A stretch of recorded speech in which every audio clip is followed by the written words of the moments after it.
Jake Paul vs Tommy Fury was one of the most anticipated matchups in influencer boxing history. The fight was promoted as the truth, and the advertisement for the fight was seen everywhere. Before the fight, Jake's record was 6-0 and Tommy's record was 8-0. Both fighters having a very similar record, and Jake Paul's first real boxing match against a pro boxer from a very prestigious boxing family who was also way younger than him. This was Jake Paul's first real test, and fans were buzzing about it. In this fight, Tommy Fury had all to lose for, as if he had lost this fight, people would say that he lost against a YouTuber who had been doing boxing for 3 years. On the other hand, if he did win, people would expect him to win, as he's been boxing since he was a child. This was Jake Paul's fight to win and Tommy's to lose. Even the betting websites and polls online had Jake Paul winning by a landslide. For once in his life, Jake Paul was the A-side. This was in fact one of the only times Jake's ever been in the favourite to win a fight. Now my guy Drake Drizzy, had also put a ridiculous amount of money on Jake Paul to win the fight, which you all know he lost. So what happened? Well, we all know that Jake lost by a landslide, even though one judge somehow scored it for him.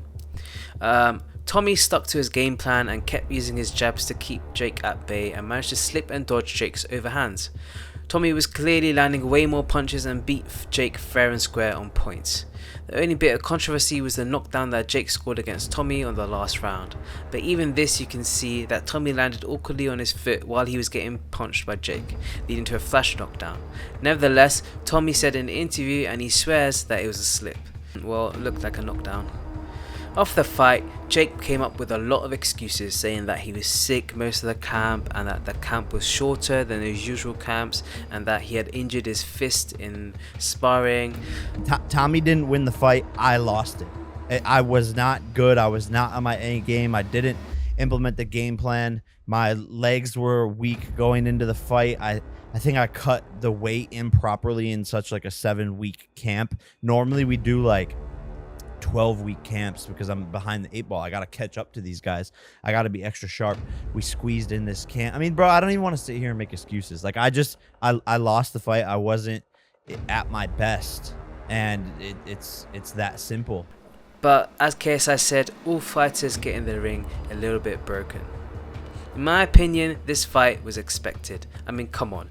Tommy Fury just had a kid.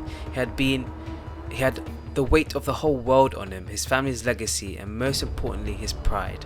And even though Tommy had all of that pent up in him, he still came up on top and managed to beat Jake. Pressure really does make diamonds.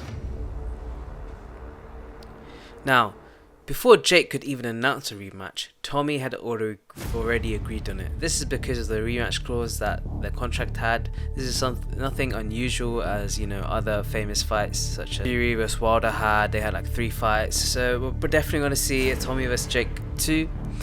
But I feel like the second fight will go to Tommy's plan as well, because now Tommy kind of knows that he can keep Jake at bay and beat him with his own style.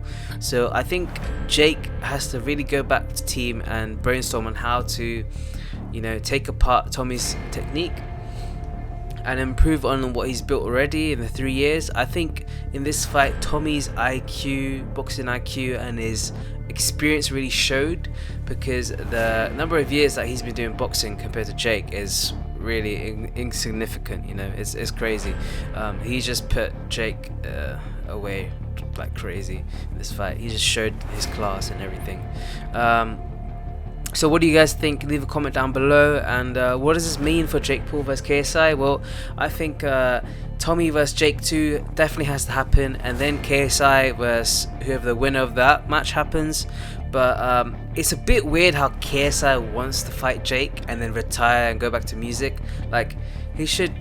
I don't know if KSI likes boxing like Jake. I think Jake really wants to. Jake thought he could beat Canelo, and if you can't pick Tommy Fury, then you're not gonna beat Canelo. Jake was even saying that he could beat Vidal. I mean, yeah, that's just nonsense, really. But